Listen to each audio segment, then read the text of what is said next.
Vous devez savoir que leader, ce n'est pas toujours celui qui a le titre. Ce n'est pas toujours celui qui a le titre de chef. Parce que tu peux être un chef, mais tu n'es pas un leader.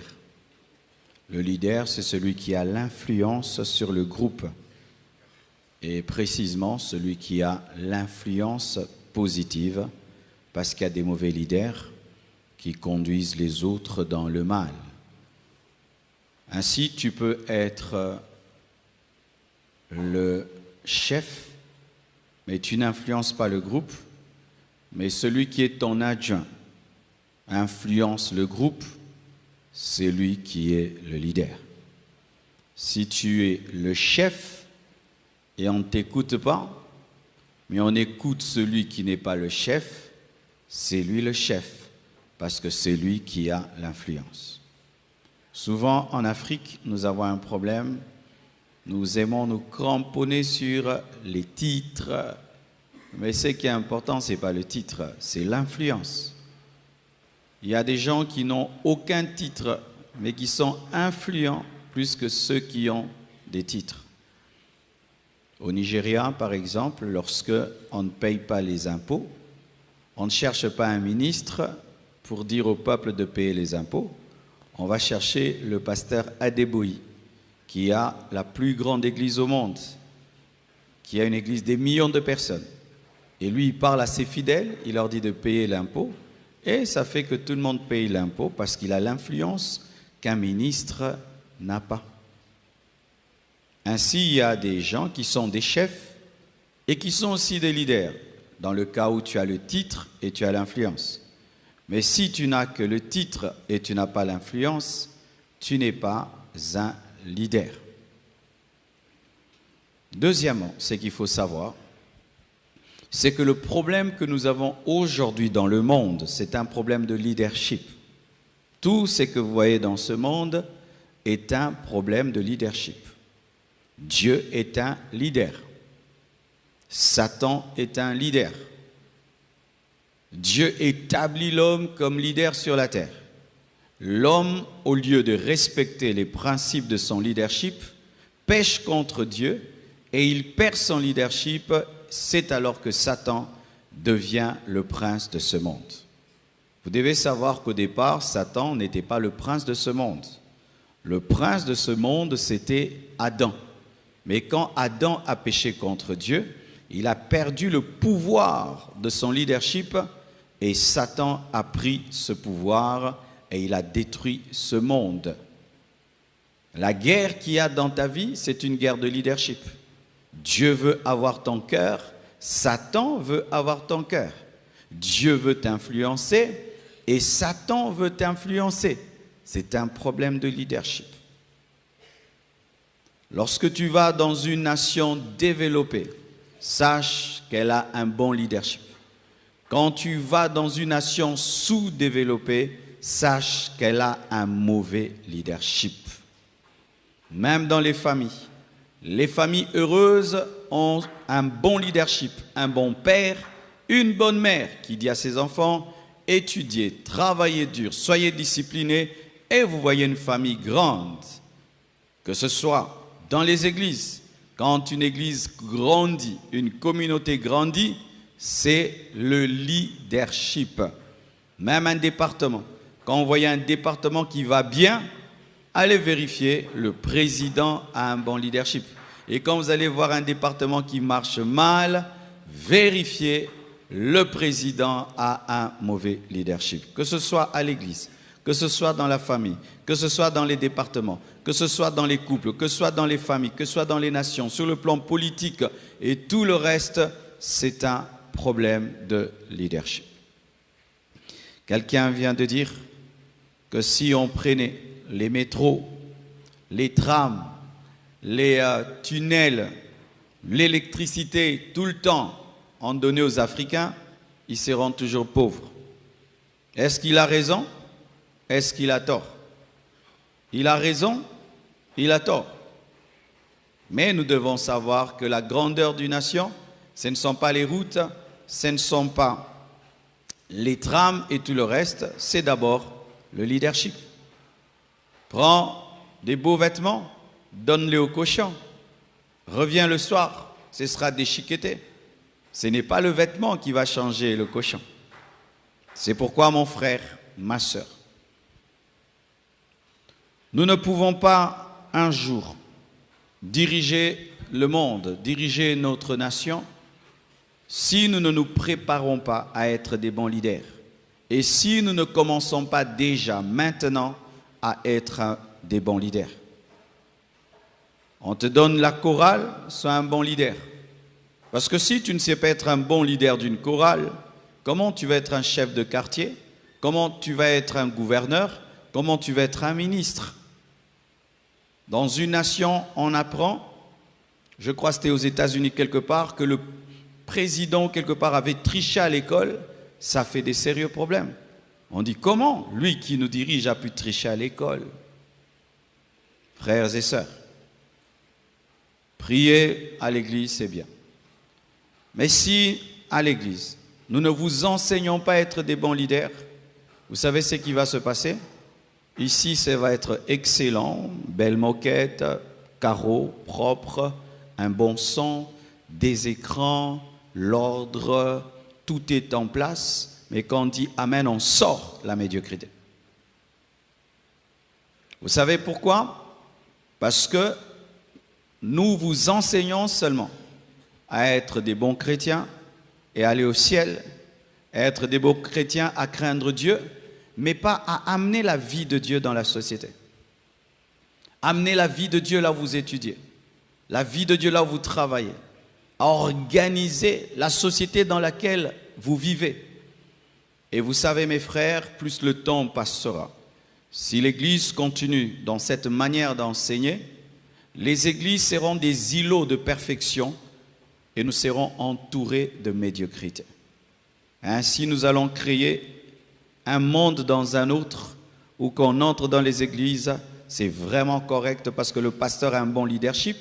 Mais comme tout le monde n'est pas pasteur, et que vous, maintenant, lorsque vous rentrez dans vos entreprises, vous avez des bureaux qui sont sales, vous abîmez les voitures de la société, vous abîmez les meubles de la société, vous gérez mal l'argent de l'entreprise, vous maltraitez vos subalternes là où vous travaillez, on aura toujours un pays qui souffre malgré la multiplicité des églises. Je crois que dans les années qui viennent, certains au milieu de vous seront des députés. Et ce n'est pas seulement que je suis en train de rêvasser, mais c'est vrai. Certains au milieu de vous seront des ministres. Qui sait même, certains au milieu de vous seront des présidents. Mais si on ne t'enseigne pas maintenant à être un bon leader, lorsque tu auras le pouvoir, lorsque tu auras de l'influence, tu ne vas pas développer la nation, tu ne vas pas développer ta société, et ce sera comme si les églises ne font rien.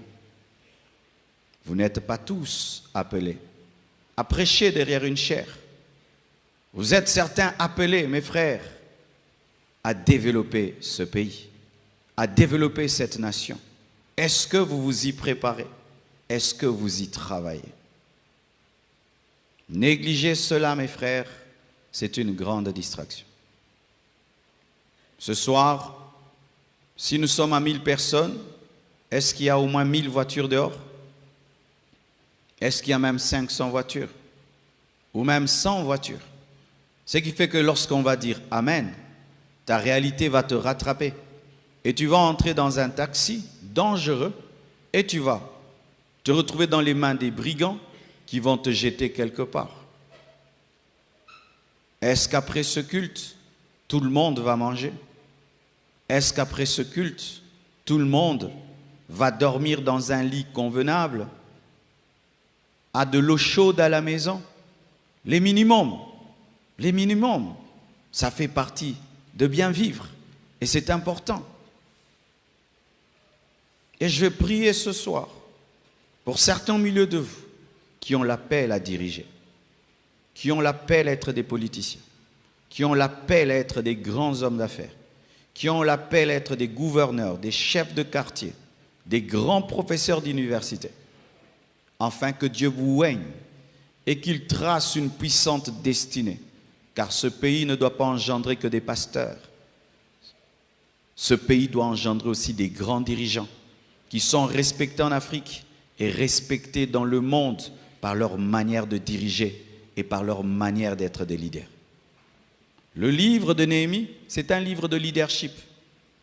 La Bible, tout un chapitre, des chapitres même, sur le leadership. Pourquoi? Parce que Dieu est un leader. Dieu est un leader. Dieu a fait d'Adam un leader, un roi. Quand il te dit domine, c'est-à-dire sois un leader, influence. Voici 9 secrets pour être un bon leader. Que tu sois politicien, que tu sois pasteur, que tu sois président des départements, que tu sois un papa, une maman, ou que tu sois leader. Voici 9 secrets pour être un bon leader. Néhémie 2, verset 12. Premier secret, si tu veux être un bon leader, un bon chef, tu dois avoir des secrets. Tu dois avoir la discrétion. Tu dois avoir la simplicité. Tu dois dire les choses qu'en leur temps. Tu ne dois jamais dire une chose avant son temps. Je répète, tu dois être discret. Tu dois avoir de la sagesse, de la simplicité. Tu dois dire les choses qu'en leur temps. Pourquoi je dis cela? La Bible dit, après quoi je me levai pendant la nuit avec quelques hommes sans avoir dit à personne ce que mon Dieu m'avait mis au cœur. Il avait caché la vision pendant un temps. Il n'avait pas dit à tout le monde, seulement à une poignée de personnes. Il n'avait pas dit aux magistrats, aux grands, aux sacrificateurs, même aux sacrificateurs. Il n'avait pas dit, ce n'était pas encore le moment de dire. Il avait fini par dire, mais il y avait un temps où lui, le leader, devait garder la vision secrète. C'est que Dieu voulait faire secret, le communiquer qu'à une petite poignée sûre. Mais il y avait un temps dans la vie de Néhémie où la vision était secrète. Tu ne seras jamais un grand leader si tu dis tout. Les grands leaders ont des choses qu'ils ne disent pas et qui finissent par dire au temps où il faut dire. Même Jésus a dit, j'ai beaucoup de choses à vous dire, mais vous ne pouvez les supporter. Il a attendu que vienne le Saint-Esprit, la maturité, pour les révéler aux disciples. Un leader sans secret est un mauvais leader. Les grands leaders cachent certaines choses importantes. On te dit quelque chose, il y a des choses qu'on dit et des choses qu'on ne dit pas. Il y a des choses que Dieu te révèle que tu peux dire et d'autres tu ne dis pas. Il y a des choses que Dieu va faire, tu peux dire, mais d'autres tu ne dis pas. Ou il peut te dire, tu vas le dire dans 5 ans, dans 10 ans. Mais si tu veux être un bon père, une bonne mère, un bon chef, un bon ministre, un bon président, un bon pasteur, un bon leader, tu dois apprendre à être sage, à être discret, à voir des secrets et à ne dire les choses que lorsque tu dois le dire, et tu dois opérer dans la simplicité de la discrétion. Sinon, ta vision sera combattue avant le temps. Sinon, tu auras des ennemis avant le temps. Sinon, ta vision sera freinée. Sinon, tu auras des combats inutiles. Alléluia. Es-tu capable de garder un secret? Es-tu capable de savoir et de ne pas dire? Es-tu capable de garder pendant un temps une chose que tu feras? Le temps de ruminer, le temps de ruminer, de maîtriser les contours pour manifester. Même l'enfant, il prend du temps dans le secret du ventre de sa mère pendant 9 mois et ensuite on voit son visage. Dieu travaille dans le secret l'enfant et ensuite quand il a fini, il le présente. la capacité d'avoir des secrets. Une maman doit avoir les secrets de son mari, les secrets de ses enfants. Un père doit savoir garder les secrets de ses enfants. Et même certains, tu travailles quelque part, tu es un père et on te dit qu'il ne faut pas dire. Mais tu racontes à tes enfants des choses du boulot. Tes enfants vont les raconter à leurs amis, les amis à leurs amis. Et tu perds ton leadership. La capacité de garder les secrets. La capacité d'être discret. La capacité de dire les choses en leur temps. Vous êtes là? Deuxième secret, pour avoir un bon leadership et être un bon chef, tu dois avoir une fine équipe. Néhémie 2, verset 12, la Bible dit: après quoi je me levai pendant la nuit avec quelques hommes, pas tout le monde. Voici dans le leadership. Dans le leadership de Jésus-Christ, tu vas voir, il avait 12 disciples. Mais les 12 disciples étaient fragmentés en 4. Il y avait des groupes de 3, de 3, de 3. Il y avait ceux qui étaient très, très, très proches, ceux qui étaient proches, ceux qui étaient un peu proches, ceux qui étaient lointains. Ce n'est pas tout le monde qui a vu la transfiguration de Jésus. Ce n'est pas tout le monde qui dormait sur la poitrine de Jésus. Ce n'est pas tout le monde qui était là lorsqu'il devait ressusciter les morts. Alléluia. Il y a toujours un noyau limité autour des grands leaders. Plus tu as un trop grand noyau, plus tu auras des problèmes.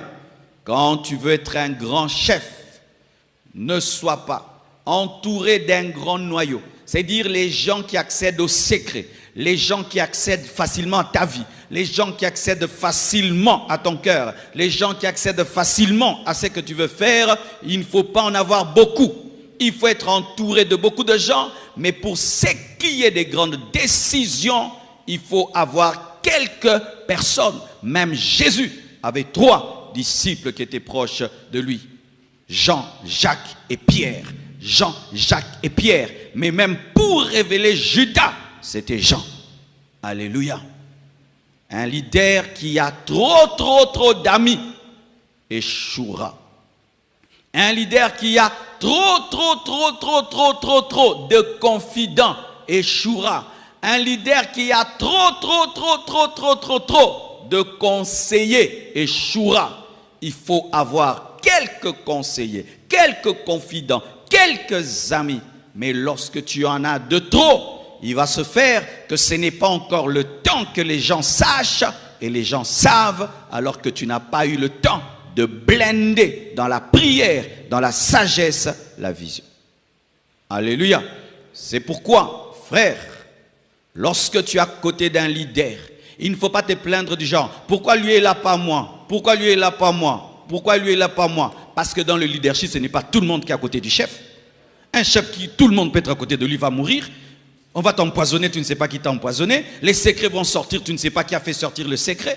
Mais si tu sais que moi, les secrets, je ne dis qu'à 3 personnes et ça sort. Je sais que je convoque 3 personnes. Venez, j'ai dit ça qu'à vous 3. Comment c'est sorti? C'est entre vous 3. Mais si tu dis au monde entier, comment tu sauras qui a fait sortir? Alléluia. Lorsque tu es à côté d'un leader, ne te plains pas qu'il y ait des gens très proches de lui. Perce pour être près de lui. Parce qu'eux ne sont pas nés près de lui.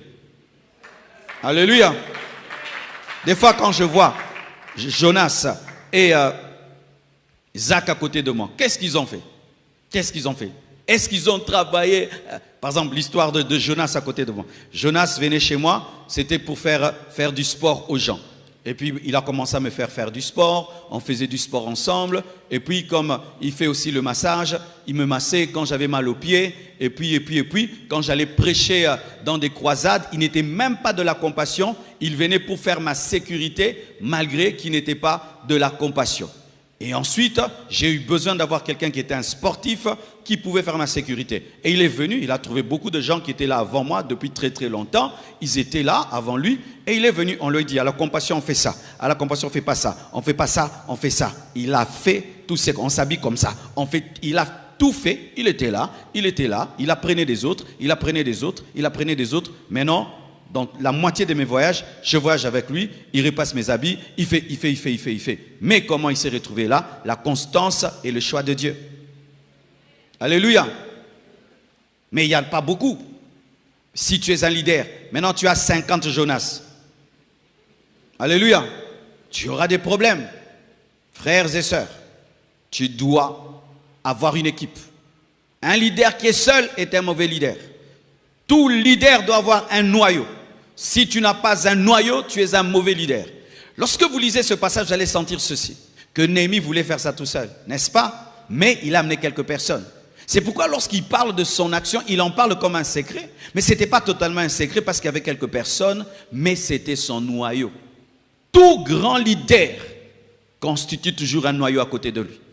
Certains leaders, ils disent « je suis seul », tu es un mauvais leader. Certains leaders sont très entourés, tu es un mauvais leader. Un leader est peu entouré et doit toujours être entouré. C'est pourquoi Moïse devait avoir Aaron et devait avoir Hur. Mais il n'avait pas 10 Aaron ou 20 Hur. Il avait un seul Aaron, un seul Hur, une seule Myriam. Alléluia. Alléluia. Si déjà, au niveau où tu es, tu travailles seul et tu fais tout seul, si Dieu t'élève, tu peux même diriger un pays, toi-même tu décides désormais,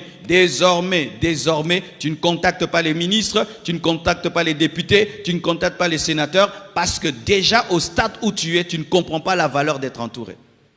Et deux, si tu ne comprends pas aussi la valeur de cela, ce sera tu es un homme très élevé, mais tout le monde peut accéder à ton cercle très limité, très restreint, sans encore, c'est un danger. Retenez mes frères, mes sœurs. Ne te prépare pas à être un grand leader lorsque tu deviens un grand leader. Alors que tu ne l'es pas, fonctionne comme un grand leader. Et lorsque l'influence viendra, tu auras déjà le système qui te permet d'avoir un grand leadership. Alléluia. C'est pourquoi même ton enfant, ton garçon, apprends-lui cela. Mais toi tu me ramènes, tout le monde est ton ami, tout le monde est ton ami. Non, ce n'est pas bien. Tu lui apprends déjà. Ou tu lui dis, mais toi tu n'as pas d'amis. Ah, toi tu n'as pas d'amis. Tu es tout le temps dans ta chambre. Non, il faut que tu aies quelqu'un. Ainsi tu l'enseignes déjà à être un bon leader. Alléluia. Troisièmement, un autre secret du leadership. Néhémie 2, verset 13. La Bible dit, un leader, qu'est-ce qu'il fait? Il inspecte les problèmes. Avant de prêcher ici, mes frères, je viens du chantier. Je suis passé partout. Je suis entré même dans les toilettes. Je suis allé. Pourquoi? Parce que les gens viendront prier ici et ils iront dans les toilettes. Et je me suis mis à la place de ceux qui iront dans les toilettes et j'ai dit non, cette toilette est petite. Comment on pouvait faire une toilette si petite comme ça, comme si tout le monde est Miss? C'est parce que j'ai inspecté que je me suis rendu compte que la taille de la toilette est très très petite. Et j'ai pu remarquer qu'on n'a pas prévu les personnes grasses et costauds. Et que si on mettait un lavabo là, dans une toilette pareille, eh bien les personnes ne vont pas entrer comme ça. Elles vont entrer comme... Pourquoi j'ai pu voir? Parce que j'y ai mis mes pieds. Tu ne dirigeras jamais bien si tu es un théoricien qui ne descend jamais sur terrain pour voir les problèmes. Alléluia. Tu dois descendre sur terrain. Aller dans les toilettes et savoir que ça sent mauvais, qu'il y a une toilette qui est bouchée. Même si tu es chef, tu dois descendre en bas. Même si tu délègues le pouvoir, tu dois avoir le temps de descendre en bas. C'était les chansons du roi. Mais il quitte, il va vérifier la muraille. Alors qu'il n'est pas architecte, il n'est pas bâtisseur. C'est un échanson du roi.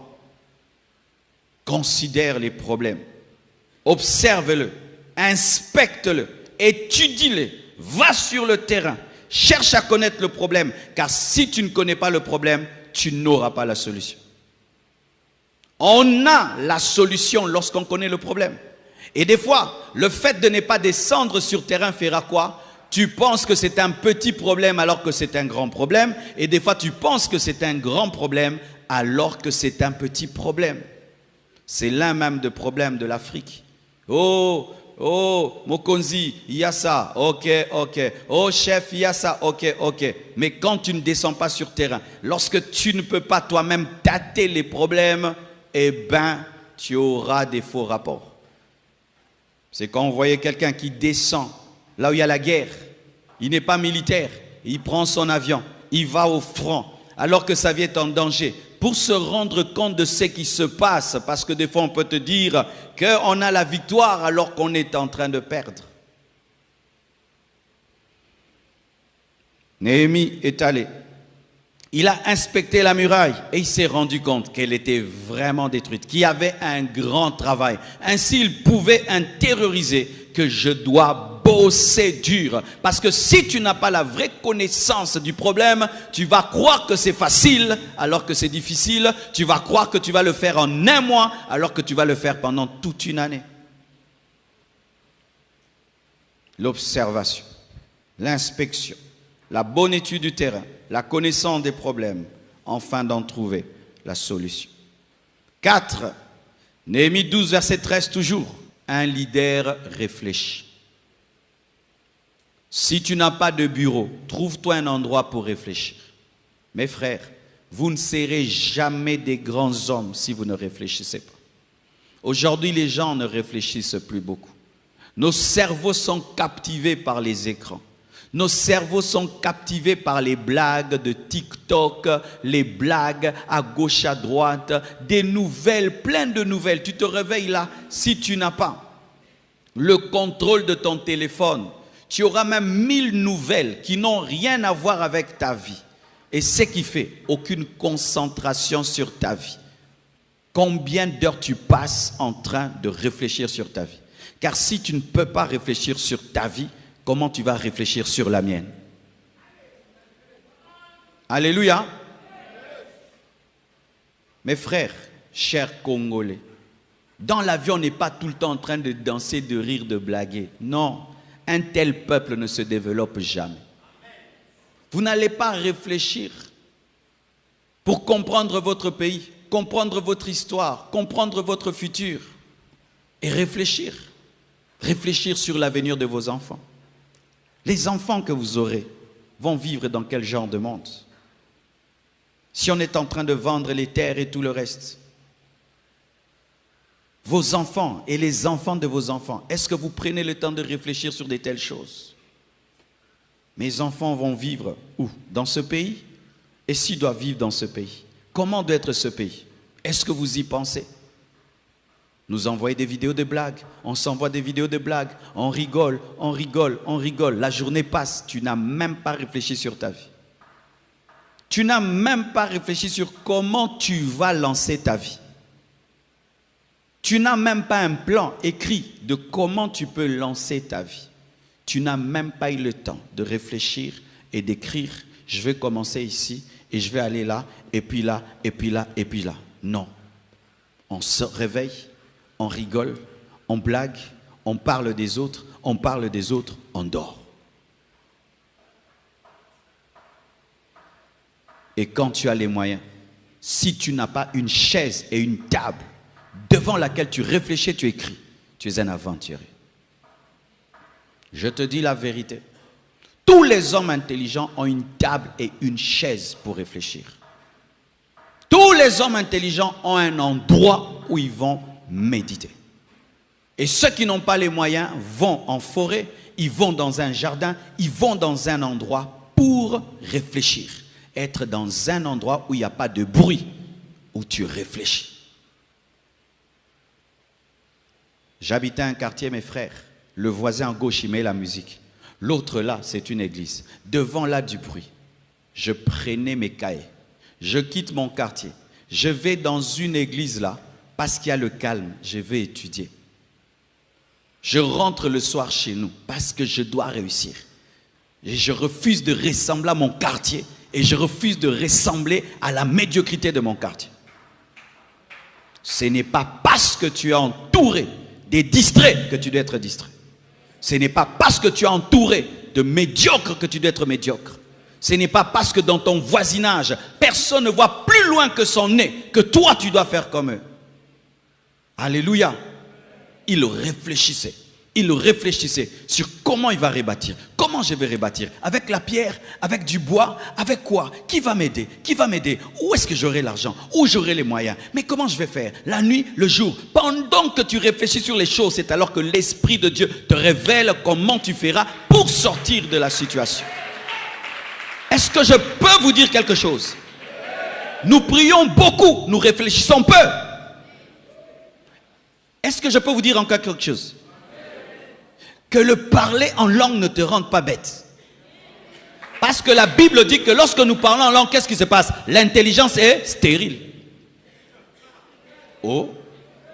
Ah oui. Quand tu parles en langue, ton intelligence est stérile. Quand tu parles en langue, tu n'apprends pas le français. Quand tu parles en langue, tu n'apprends pas à retenir les versets. Quand tu parles en langue, tu ne réfléchis pas. Il faut avoir le temps de parler en langue et le temps de parler en français et de réfléchir en lingala ou en français, mais de réfléchir. Parce que lorsque tu vas prêcher, tu ne vas pas prêcher en langue. Lorsque tu vas gouverner, tu ne vas pas gouverner en langue.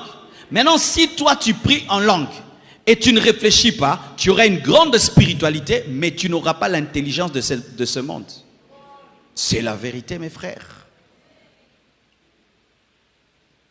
Frères et sœurs, réfléchissez-vous.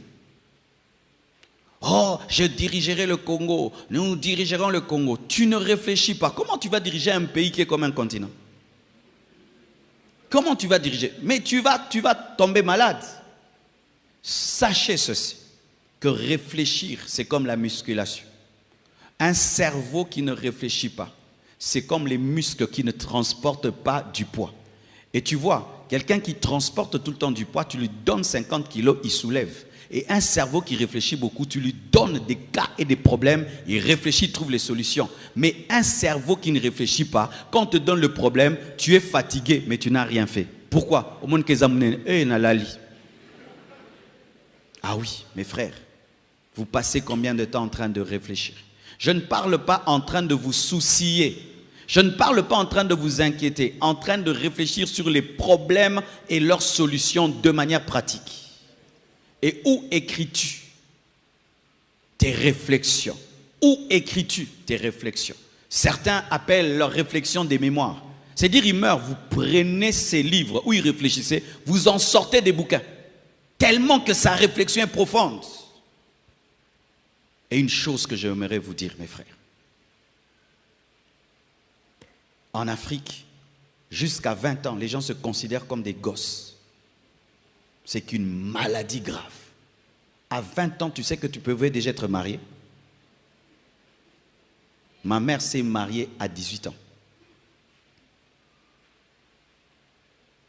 Les rois dans la Bible, certains, ils avaient quel âge?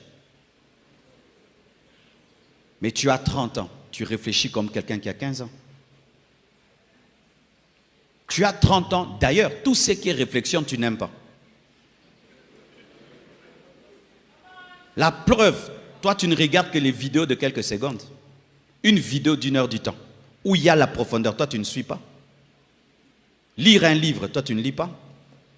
Mais tu as 30 ans, tu aimes que des blagues, et des blagues, et des blagues. Tu vas nourrir tes enfants avec les blagues. Tu vas éduquer tes enfants avec les blagues. Tu vas diriger ce pays avec des blagues. Une nation des blagueurs. Tolobelela, tolobelela. Et les païens peuvent être comme ça, pas nous les chrétiens. Nous devons démontrer par notre manière de réfléchir que nous avons le Saint-Esprit. De sorte même chez vous à la maison, on pose la question à tes parents qui t'éduquent. Le Saint-Esprit. Et réfléchissez. Est-ce que vous réfléchissez sur votre pays? Tu réfléchis sur ton avenir? Tu réfléchis sur l'église? Tu réfléchis sur ta destinée, sur ton potentiel, sur ta vie, sur ton devenir dans 5 ans, dans 10 ans? À l'âge de 21 ans, j'avais écrit, si, quand j'aurai 40 ans, je n'ai pas fait ça, ça et ça, j'ai échoué. J'ai écrit. À 40 ans, je suis allé lire. J'ai fait tout ce que j'avais écrit, que je devais faire à 40 ans. Et il y a des choses que je dois faire quand j'aurai 50 ans. Si j'ai 50 ans et je n'ai pas fait ça, j'ai échoué. J'ai échoué. D'ailleurs, moi, quand j'aurai 50 ans, j'irai en retraite. Je dois aller réfléchir. Un demi-siècle sur la terre, qu'est-ce que j'ai fait? Vous vous glorifiez de vos âges. Est-ce que ton âge équivaut à tes réalisations? Oh, je suis grand, respectez-moi, respectez-moi. On te respecte pour l'âge, mais pour tes réalisations, est-ce qu'on peut te respecter?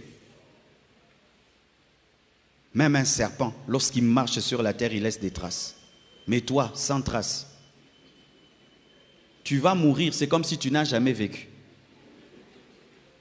Oh, est-ce que c'est faux? Tu as inventé un vélo, une moto, une aiguille, un peigne, papier hygiénique. Mais oui, non? Nous rions, mais c'est grave. Tu n'as même pas fait un papier hygiénique. Tu es passé sur cette terre. Tu n'as même pas fait une aiguille. Tu n'as même pas fait un livre, écrit un livre. Même un bic. Tu as fait un bic dans ta vie. Tu as créé quoi? Et tu es en train de créer quoi? Quand tu mourras, ce monde se souviendra de toi. Sur base de quoi? Réfléchissez-vous sur ça. C'est ce qui déclenche le réveil dans les cœurs d'un homme. Quand j'ai compris ça, j'ai dit à mes parents, je quitte votre maison. J'ai trop grandi. J'avais 24 ans. J'ai trouvé que j'étais trop grand pour habiter chez mon père et qu'il puisse me nourrir. J'ai dit, je dois quitter cette maison. Je dois commencer ma vie. Et si je veux commencer par terre, je vais dormir par terre. Mais je dois commencer ma vie. Parce que j'ai réfléchi. J'étais l'aîné de la famille. Vous réfléchissez, mes frères. Vous savez, il y a une maladie. Aujourd'hui en Afrique, c'est quoi? C'est que quand tu veux réfléchir, du coup, tu t'arranges pour sortir de la réflexion. Pourquoi? Parce qu'elle te met face à ta vie. Nous nous droguons. Nous nous droguons des blagues et beaucoup d'informations sur Internet pour ne pas voir notre vie en face. Regarde ta vie en face. Qu'est-ce que tu es en train de réaliser? Regarde ta vie en face. Ce monde se souviendra de quoi? Sur base de quoi? De toi. Sur base de quoi? Ce pays se souviendra de toi. Sur base de quoi? Ta famille se souviendra de toi. Sur base de quoi? Réfléchissez. Tu as deux mains, comme Bill Gates. Tu as deux mains, comme le pilote de l'air. Tu as deux mains, comme Elon Musk. Tu as des pieds, comme Lionel Messi. Tu as une bouche comme Paul, comme Pierre, comme Moïse, comme David. Tu as le Saint-Esprit, comme Billy Graham, comme Reinhard Bonk, comme Osborne, le même Saint-Esprit. Tu fais quoi? Tu fais quoi? Jour après jour, tu te réveilles et tu dors. Tu te réveilles et tu dors. Et tu ne remarques pas que ta vie ne change pas. Tu sais pourquoi ta vie ne change pas? Ton niveau de réflexion ne change pas.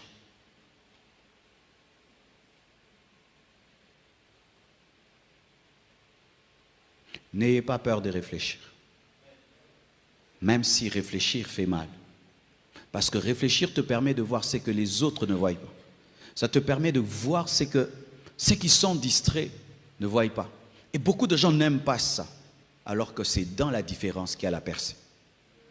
Si mon cerveau et mon esprit commencent à comprendre des choses que tout le monde ne comprend pas, déjà, c'est un pas pour être différent et pour influencer les autres. Prenez le temps de prier, de lire la Bible, mais de réfléchir. De réfléchir. On te dit, tu fais quoi? Tu pries? Non. Tu lis la Bible? Non. Tu as des soucis? Non. Je réfléchis. Je réfléchis. Devenir chrétien, ce n'est pas l'enlèvement du cerveau. Le Saint-Esprit ne vient pas désactiver la réflexion en nous. Le Saint-Esprit ne vient pas faire ça. Sans cela, mes frères, nous allons dire Amen.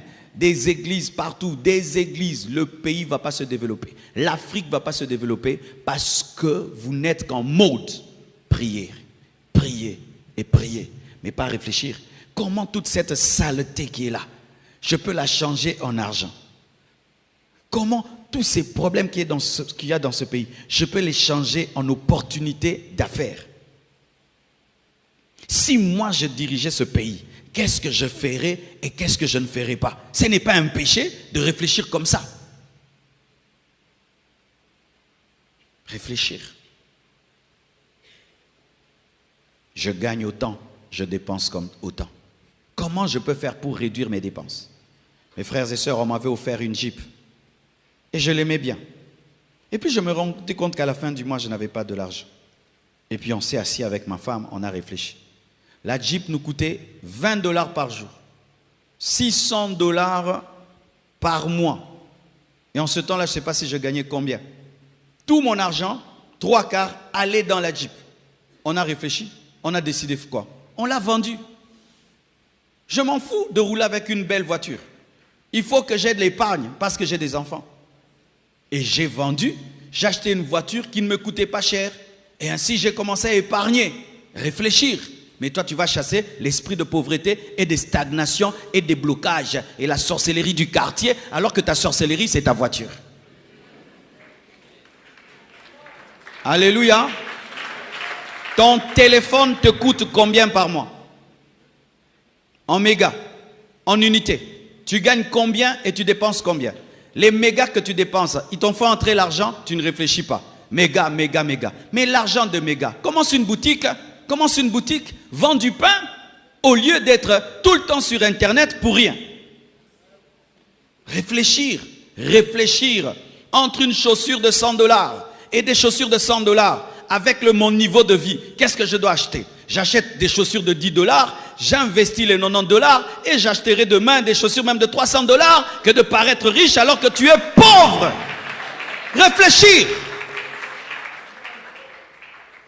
Mes frères et sœurs, si vous ne faites pas ainsi, lorsque j'ai eu mes premiers 1000 $ de ma vie, mes premiers 1000 $ à moi-même qu'on m'a donné, j'ai quitté mes parents. Mais il y a des jeunes ici, vous avez des 1000 $, vous êtes toujours chez vos parents? Moi, quand j'ai eu mes premiers 1000 $, tu vois, je me suis préparé toute ma vie à quitter mes parents. Quand j'ai eu la passe, j'ai marqué, je suis sorti. Jusqu'à aujourd'hui, je ne suis jamais rentré. Mais toi, chez vous, 1000 $, 2000 $, 1000 $, 2000 $, et tu es toujours là en train de tourner dans la cuisine de tes parents. Certains, l'argent que tu as eu, ils ont déjà une maison. Mais toi, l'argent que tu as eu, tu as fait des fêtes. Parce que tu ne réfléchis pas. Un jour, un homme de Dieu est venu ici. C'est quand j'ai acheté ma première parcelle. Il a dit, le pasteur Marceau est trop fatigué, il a trop prêché. Nous allons l'envoyer en vacances. L'église, par prix de compassion, m'a donné 8000 $. J'ai dit, Blanche, allez en vacances, 8000. Est-ce que tout le monde a en haut? On est allé à Maluku là-bas. On a acheté 4 parcelles de 2000 $, 2000 $. Il y a de cela 20 ans ou je ne sais pas combien, 15 ans ou 16 ans, j'ai oublié même. Mais aujourd'hui, ces parcelles-là coûtent combien? Fois 10. Mais toi, tu serais allé à Dubaï. Et tu allais nous envoyer des photos pour qu'on soit jaloux de toi. Maintenant, être jaloux de toi, ça te donne l'argent. On est maintenant jaloux de toi. Après, tu as l'argent quand on est jaloux de toi. Parce que maintenant, nous vivons pour rendre les gens jaloux. En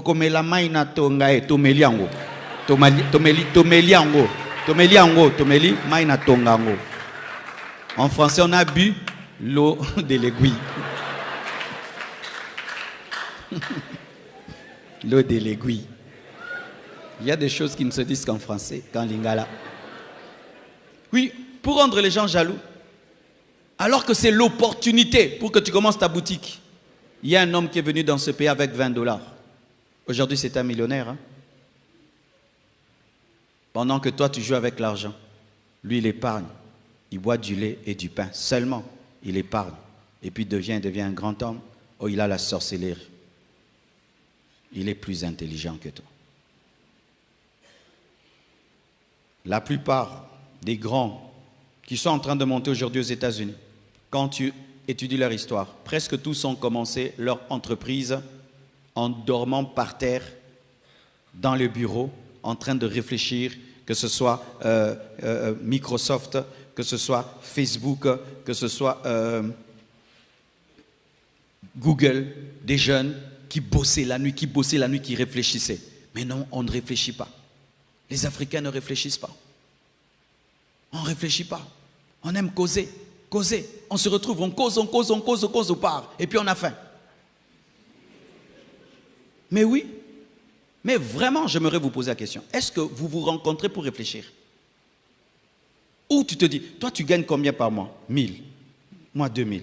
Est-ce qu'on ne peut pas faire une entreprise? Vous pensez, vous ne causez pas de telles causeries, vous ne posez pas. Le pasteur Marcelo et tel pasteur et tel pasteur. Après vous avez faim.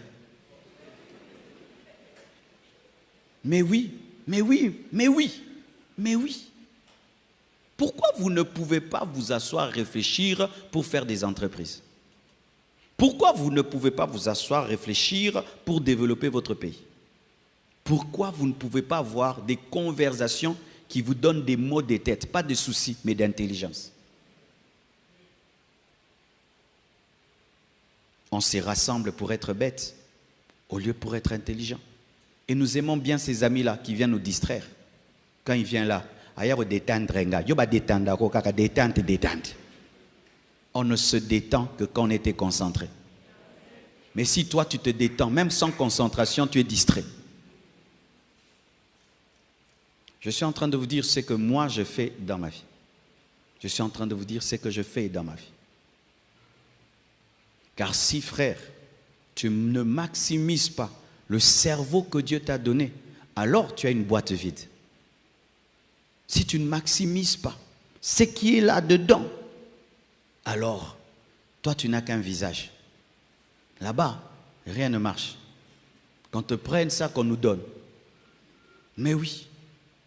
Quelle est la dernière fois, mon frère, que tu as vraiment réfléchi et tu as senti que ton cerveau a travaillé?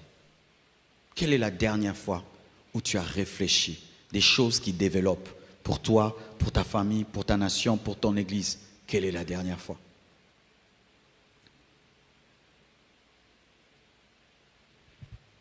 Néhémie a réfléchi.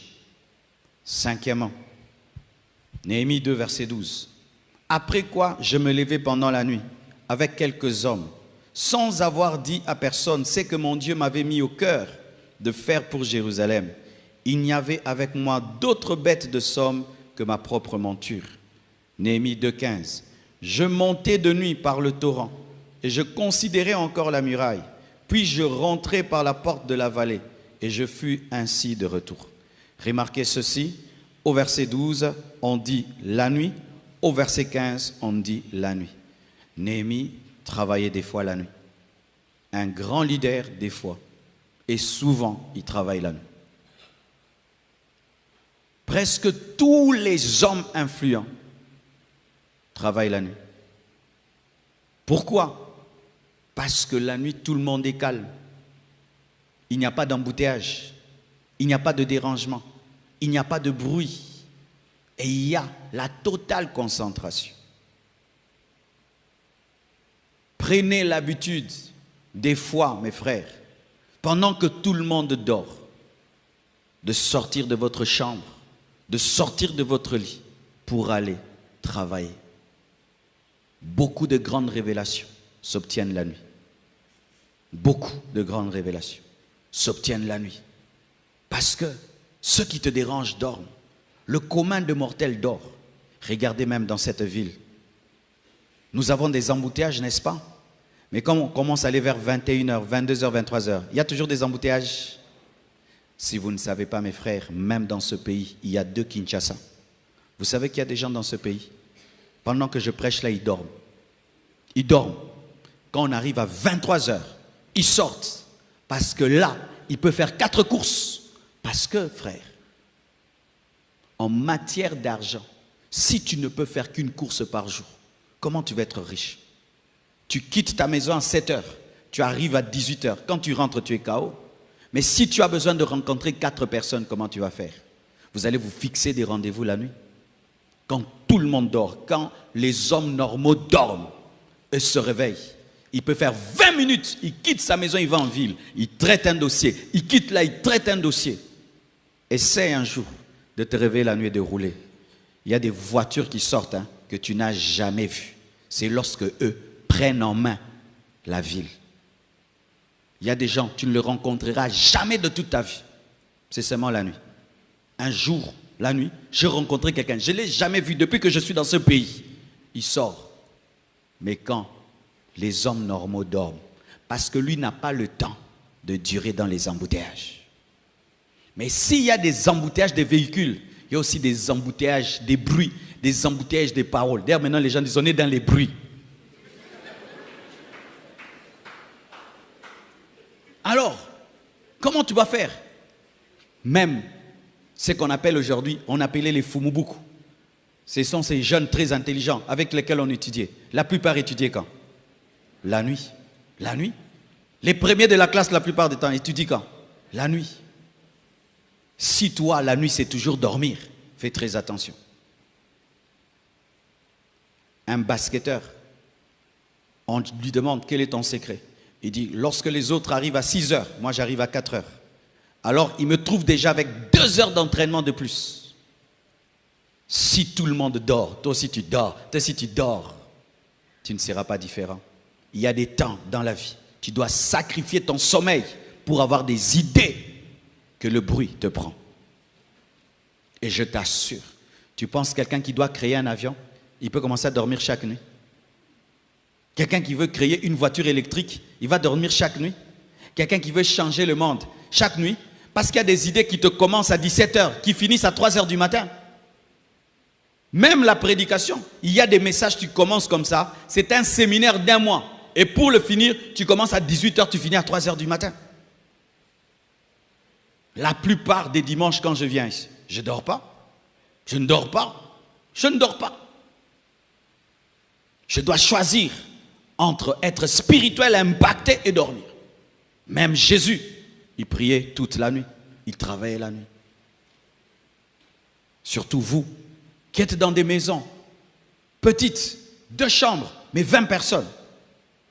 Je te donne une stratégie. Quand ces 20 personnes dorment, toi réveille-toi. Prends possession de la maison pour travailler, pour lire, pour étudier, pour écrire, pour faire des choses sans qu'on te distraie. Surtout lorsque tu es entouré de personnes qui veulent ton échec. Apprends à travailler lorsque ces personnes dorment. C'est pourquoi même certains qui construisent dans ce pays, ils construisent quand? La nuit, pour qu'on ne puisse pas voler leur manière de travailler. Si toi, toutes les nuits tu dors, tu seras un petit leader. Les grands sacrifient des fois leur sommeil. Je dis des fois, pas toujours. Des fois leur sommeil, parce qu'il n'a pas fini de travailler. Ta vie ne doit pas être dirigée par la montre. Ta vie doit pas être dirigée par le soleil qui se couche et qui se lève. Ta vie doit être dirigée par le rêve et la vision. Un jour, on pose la question à une musicienne d'ailleurs. Une musicienne, elle était en train de tourner un film. Elle a oublié même de dormir. Elle a oublié de dormir. Tellement qu'elle était accaparée par son rêve de faire un film, elle a oublié que dormir existe. Mais une païenne. Mais des fois, nous dormons. Tu n'as même pas travaillé. Tu es fatigué. Fatigué de fatigue. Fatigué de fatigue. C'est pourquoi tu as des cauchemars. Et un secret que je te donne. Si tu vas dormir et tu vois que le sommeil te fuit, pose-toi la question. Quel problème vous avez? Il se peut qu'il dise, j'étais trop dans ta vie. Maintenant, je m'en vais. Tu dois travailler. Alléluia. Car des fois, quand tu manques de sommeil, la manière de dormir, c'est de travailler. Tu sors de ton lit et tu vas travailler, tu trouveras le sommeil.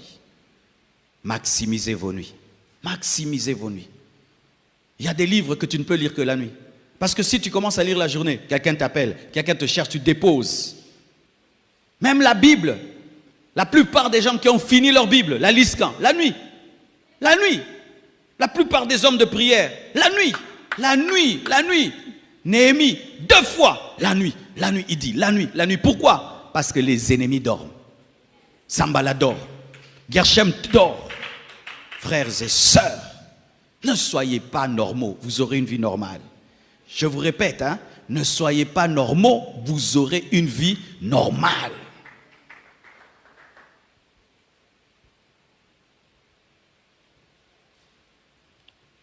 Septièmement, je crois qu'un homme est béni. Alléluia. Sixièmement, Néhémie 2, verset 17. Je leur dis alors, vous voyez le malheureux état où nous sommes. Jérusalem est détruite et ses portes sont consumées par le feu. Venez, rebâtissons la muraille de Jérusalem et nous ne serons plus dans l'opprobre. Et je leur racontais comment la bonne main de mon Dieu, là maintenant il commence à raconter, après avoir gardé le secret, la bonne main de mon Dieu avait été sur moi et quelles paroles le roi m'avait adressées. Ils dirent, lèvons-nous et bâtissons.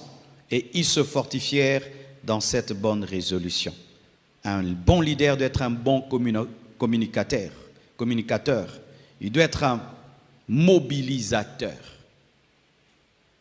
Néhémie voit, après l'observation, que la muraille de Jérusalem est détruite. Et il se rend compte que j'ai vu, mais pour bâtir, il faut que nous soyons nombreux. Il faudrait que j'arrive à convaincre les gens de venir travailler avec moi. Et qu'est-ce qu'il fait? Il va leur parler. Il leur parle de sorte à réveiller leur patriotisme, à réveiller leur amour pour Jérusalem, leur amour pour Dieu, leur amour pour le peuple de Dieu. Et après qu'il ait écouté, ils disent, lèvons-nous et bâtissons. Un leader doit être un bon communicateur. Même pour diriger la chorale, si tu ne sais pas parler, tu vas dire que chacun porte l'uniforme. Tu n'as pas précisé l'uniforme. Celui-ci vient en rouge, en bleu. Mais tu dois dire chacun vient en uniforme noir, blanc. Et seront en noir, blanc. Alléluia. Apprends à parler si tu veux être un bon leader. Apprends à parler.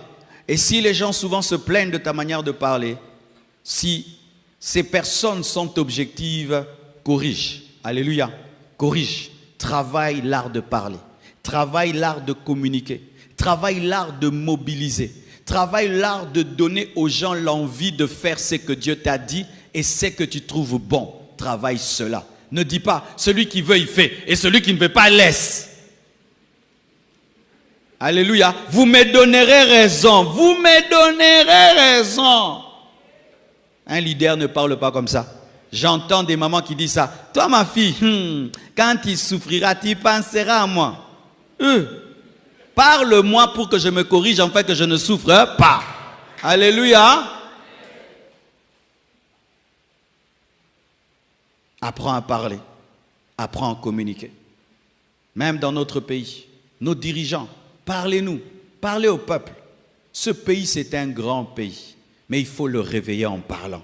En réveillant le patriotisme, l'amour du pays, la fierté. Il faut qu'on nous parle, qu'on sente qu'on est fier d'être Congolais, qu'on est fier d'être Africain, qu'on est fier d'être Congolais. Il faut qu'on nous parle. Parce que même la belle femme, des fois, doute qu'elle est belle. Il faut lui dire, tu es belle, tu es belle, tu es belle. Ah, c'est vrai, je suis belle, tu vas changer de démarche. Pourquoi? Même si elle est belle, elle doute. Et un pays aussi, des fois, peut douter qu'il est grand. Alléluia, tu vas ailleurs, il vous dépasse. Tu vas ailleurs, il vous dépasse. Tu vas ailleurs, il vous dépasse. Et puis tu commences à dire, ah, RDC, Lokamakasi Kaka. Alléluia, il faut qu'on te dise, il faut qu'on te le dise, il faut qu'on te le dise. Alléluia, tu es pasteur, tu dois apprendre à parler, à canaliser les gens. Tu veux que les gens viennent à la prière du mercredi. Apprends à leur parler. Nous allons venir à la prière du mercredi, mais si vous ne venez pas, Dieu est là. Même s'il y a 2 ou 3 sont rassemblés, Jésus est là. Ah, pasteur! Nous allons venir mercredi, car la présence de Dieu sera là. Et si tu viens, Dieu va changer ta vie. Je suis convaincu. Donne-moi la main, hein? L'homme a des oreilles parce qu'il peut être dirigé par l'oreille. Vous savez la force d'Hitler? Hitler n'était pas fort. Hitler avait échoué à l'école. Il voulait devenir un peintre, il a échoué. Mais il avait découvert une chose, par hasard, qu'il savait parler. Quand il parlait pour son parti, les gens se soulevaient. Et puis quelqu'un l'a pris, lui a appris à parler. Hitler apprenait à parler devant un miroir.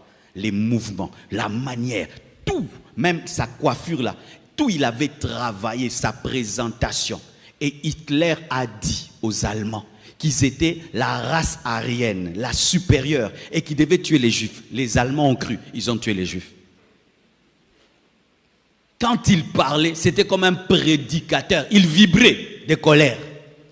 Frères et sœurs, apprends à parler. Apprends à parler à tes enfants. Un père, c'est un leader. Tu ne peux pas parler à tes enfants que négativement. Tu es bête, tu es bête. Non. vu ton intelligence, tu ne peux pas me donner de tels points. Tu as bien parlé. Ta fille s'habille mal. Prostituée, non. Les belles femmes se couvrent.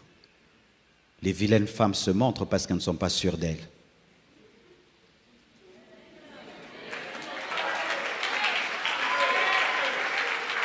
Du coup, tu la élèves et puis elle change de vêtements. Alléluia. Apprends à parler. Tu es un homme, apprends à parler à ta femme.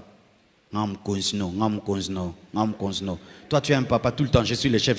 Mais tu as déjà vu un lion crier tout le temps qu'il est le lion? Tu n'as pas d'autorité. Un homme qui crie tout le temps, c'est moi qui paye cette maison, c'est moi qui vous nourris. On sait que tu nous nourris. Même nos ventres savent que tu nous nourris. Mais si tu rappelles tout le temps que tu nous nourris, tu es un petit homme. Amen, maman.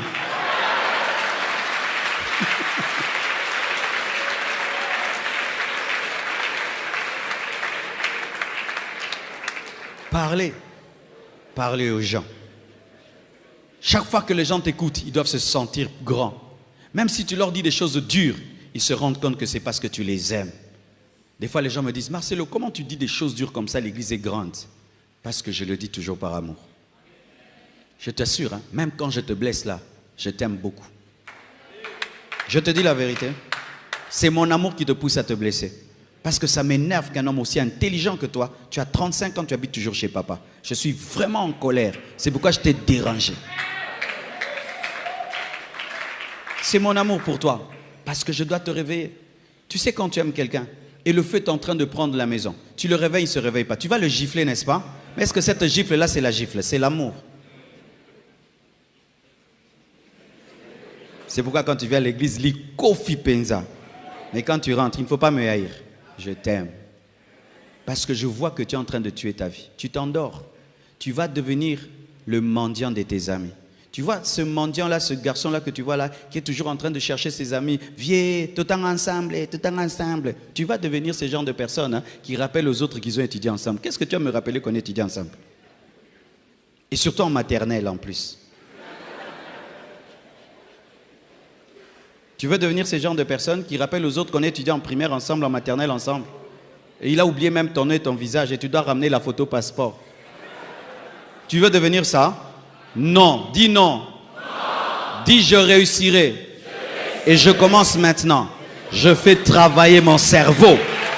Je fais travailler mon cerveau. Je fais travailler mon cerveau. Alléluia. Dis à ton voisin, ceux qui réussissent sont des têtes comme toi. Ils ont des pieds comme toi. Ils ont des mains comme toi. Ils ont un esprit comme toi. Ils ont une âme comme toi. Ils ont un cerveau comme toi. Ce sont des hommes comme toi. Ce sont des hommes comme toi. Ce sont des hommes comme toi. Ce sont des hommes comme toi. Chaque fois dans ma vie qu'un homme fait quelque chose de grand, je veux vérifier s'il est un homme. Et quand je constate que c'est un homme, je prie Dieu. Est-ce que ça appartient aussi à ma destinée? Il dit oui, je le ferai parce que je ne suis pas venu sur la terre pour accompagner quelqu'un. Je ne suis pas venu sur la terre afin de raconter l'histoire d'un autre homme. Mais je suis venu aussi pour marquer ma génération, marquer ma nation, marquer l'Afrique et les extrémités de la terre. Je ne suis pas venu sur la terre seulement pour lire les livres des autres. Je suis venu aussi pour écrire des livres, afin qu'on puisse aussi lire mes livres. Je ne suis pas venu sur la terre afin de donner des exemples. Tel a fait, tel a fait. Moi aussi, je suis venu pour qu'on dise comme Marcelo, comme Marcelo, comme Marcelo. Mon frère, il est temps que tu te réveilles. Il est temps que les Africains se réveillent et qu'on arrête de prier seulement et qu'on puisse réfléchir.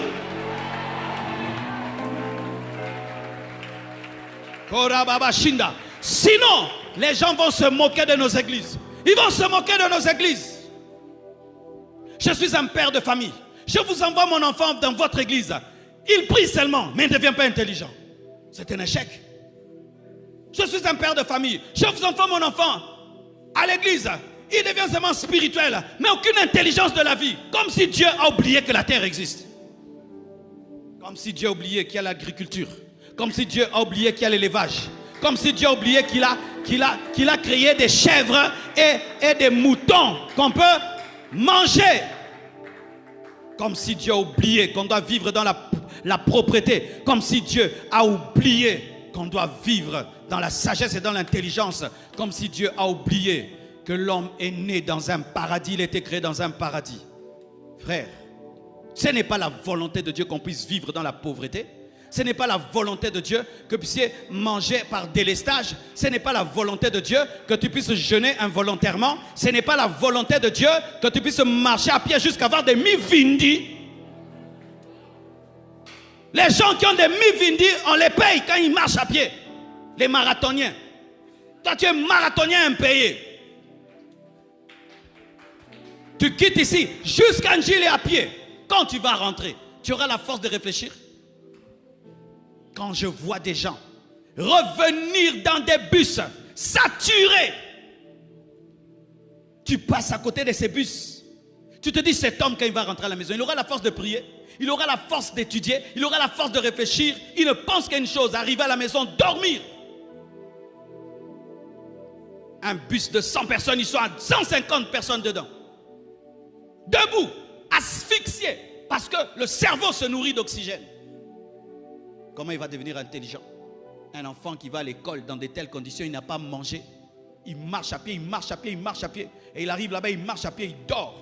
Comment il va créer des avions? Et nous prions seulement.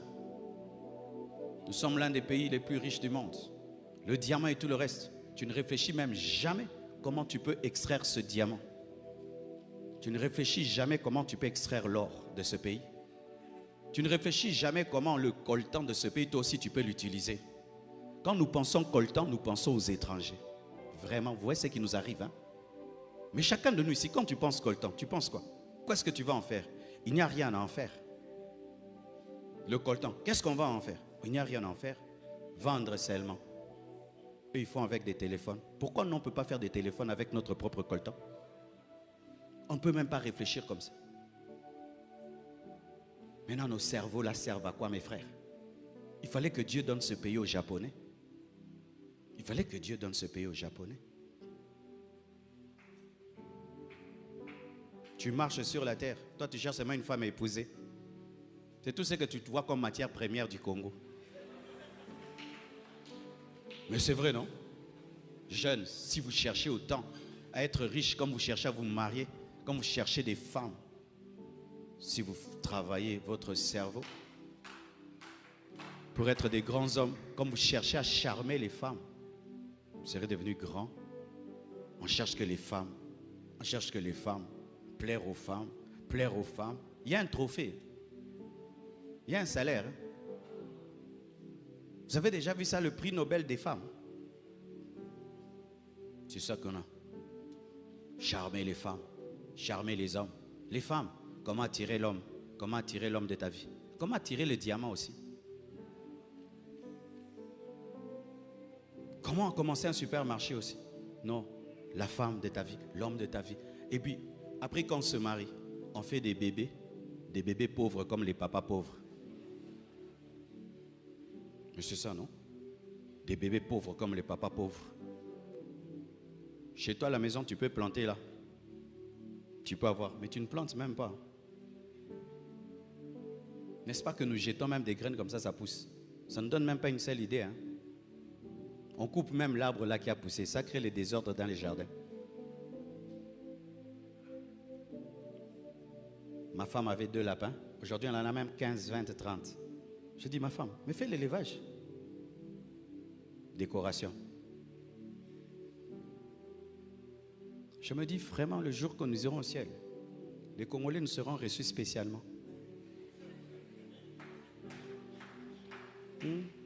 Ils sont arrivés. Ceux à qui Dieu a tout donné mais qui n'ont rien fait. Entrez quand même. Mais oui.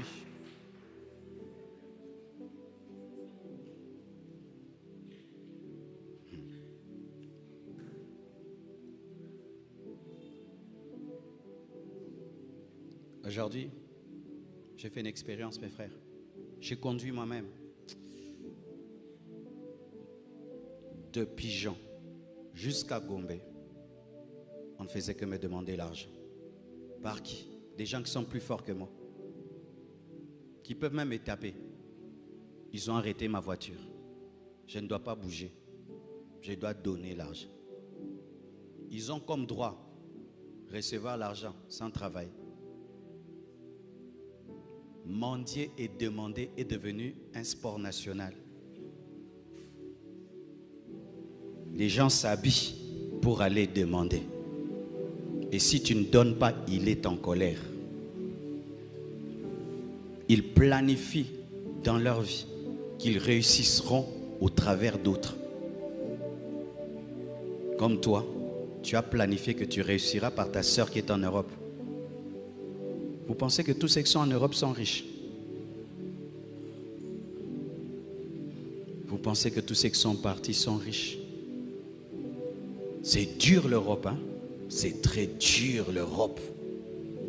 Et toute ta vie, tu la places en train d'attendre que quelqu'un puisse t'aider.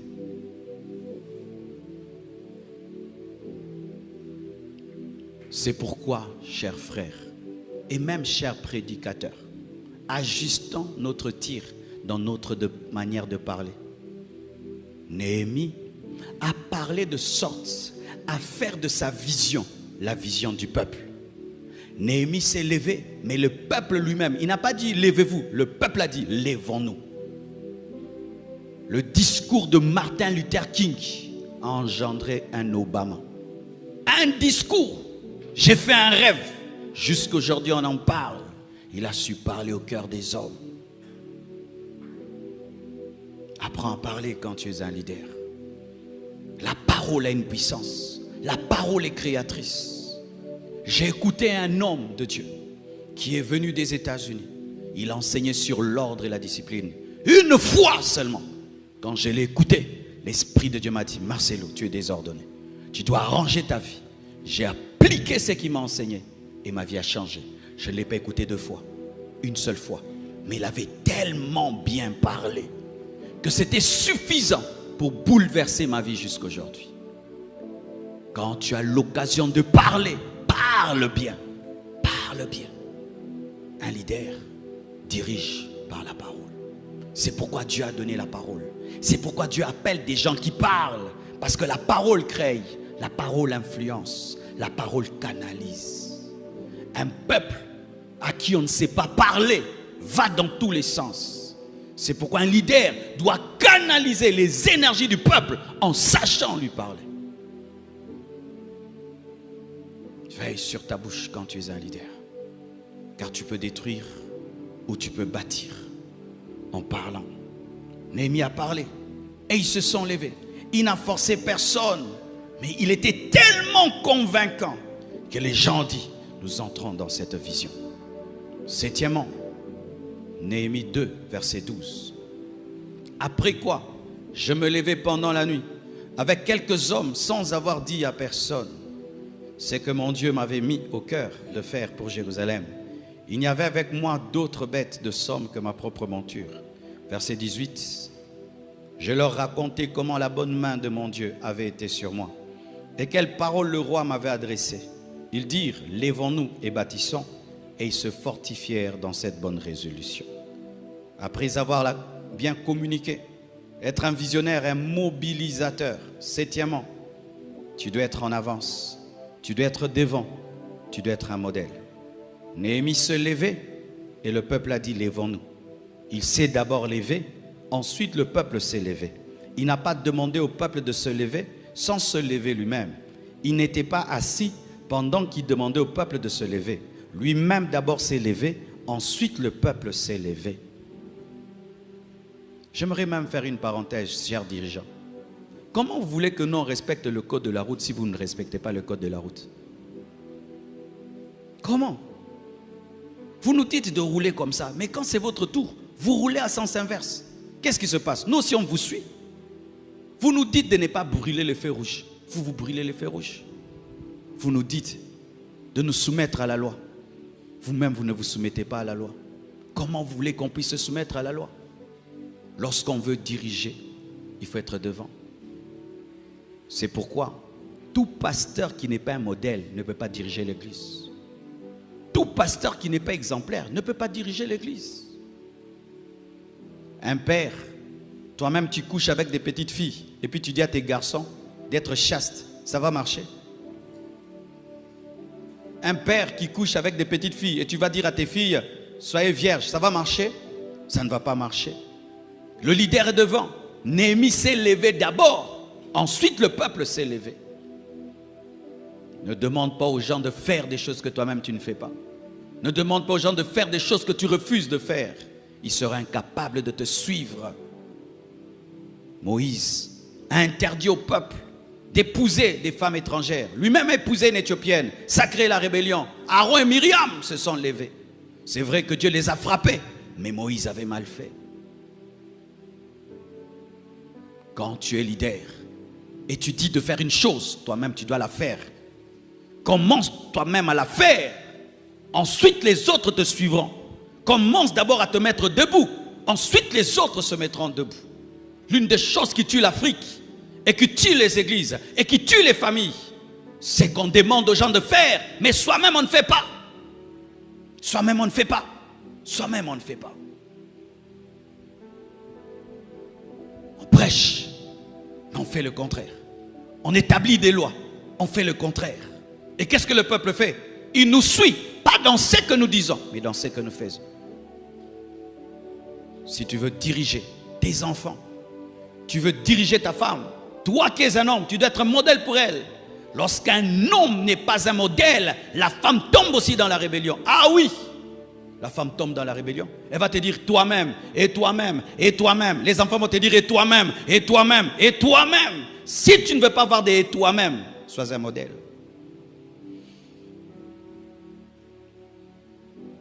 Les gens ne démissionnent plus. Ailleurs, les gens démissionnent. Ils démissionnent.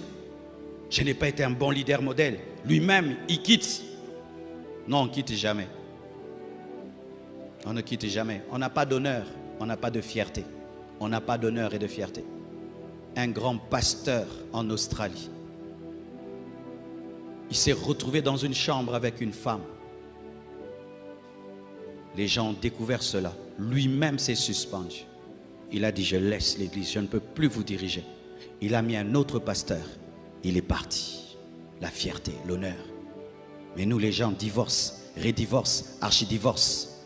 Et continuent à prêcher, à imposer les mains et à bénir des mariages et enseigner sur les couples. Bah, courage, hein? Courage. Et ce qui m'étonne, c'est le peuple qui les suit. C'est le peuple qui suit de telles personnes. Lorsque je peux faire du mal à ma propre femme, qu'est-ce que je ferai à ta femme? Lorsque je peux faire du mal à mes propres enfants, qu'est-ce que je ferai de tes enfants? Si je ne peux pas supporter ma femme, tu penses que je peux te pousser à supporter la tienne? Le jour que tu auras des problèmes dans ton couple, et tu vas maintenant voir un pasteur qui n'a pas supporté sa femme, quel conseil il va te donner? Qu'est-ce qu'il te dira? Qu'est-ce qu'il te dira? Fais comme moi. Soyez exigeants envers les gens qui sont devant vous. Je répète, hein, moi, ce n'est pas tout le monde qui peut être devant moi. Si tu veux être devant moi, tu dois être un modèle. Tu n'es pas un modèle, tu ne seras pas devant moi. Parce que si tu es devant moi et tu es derrière moi, alors j'ai reculé. Il s'est levé, ensuite le peuple s'est levé. Tu diriges la chorale, toi-même tu ne viens pas aux répétitions, tu ne sauras plus les diriger. Hein. Les présidents absents, lui ne vient jamais. Et puis dimanche, do, do, do, do. Tu ne vas pas les diriger. Tu sais qui va les diriger? C'est celui qui vient. Parce que celui qui est constant prend la place de celui qui est absent. Cher chef, tu es l'absent, l'absent, l'absent. Celui qui est présent prendra ta place. Parce que la nature a horreur du vide.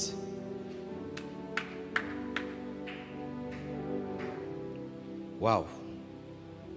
Huitièmement, Néhémie 2, 19 à 20. Sambala le Horonite, Taubija, le serviteur ammonite, et Geshem, l'arabe, ayant été informés, se moquèrent de nous et nous méprisèrent. Ils dirent, que faites-vous là? Vous révoltez-vous contre le roi? Et je leur fis cette réponse, le Dieu des cieux nous donnera le succès. Nous, ses serviteurs, nous nous lèverons, nous bâtirons, mais vous, vous n'avez ni part, ni droit, ni souvenir dans Jérusalem. Un bon leader sait marcher et avancer malgré les oppositions.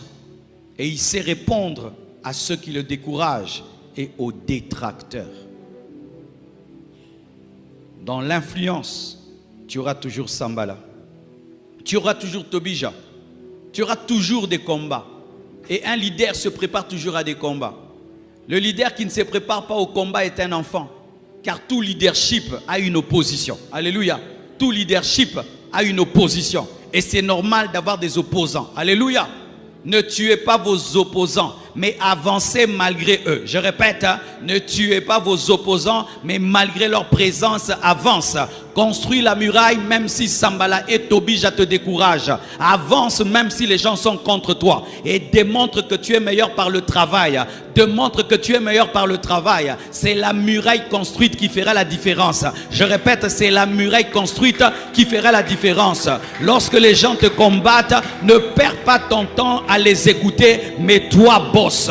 Mais toi bosse. Et toi bosse encore et bosse encore. Et avec le temps, ils se rendront compte par tes résultats et par tes fruits que c'est toi que Dieu a établi. Ne perds pas ton temps à écouter ceux qui te découragent, mais leur découragement doit être transformé en motivation afin que tu puisses travailler davantage.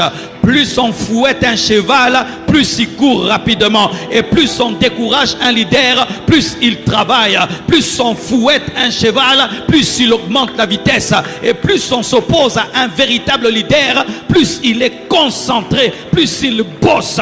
Et il bosse. Pourquoi? L'opposition révèle que tu as une vision. L'opposition révèle que tu n'es pas n'importe qui, parce qu'on ne combat pas le vent, on ne combat que les grands hommes. On ne combat que les grands hommes. Lorsque tu sens que les gens ne font que te combattre, c'est parce qu'ils sentent ton influence.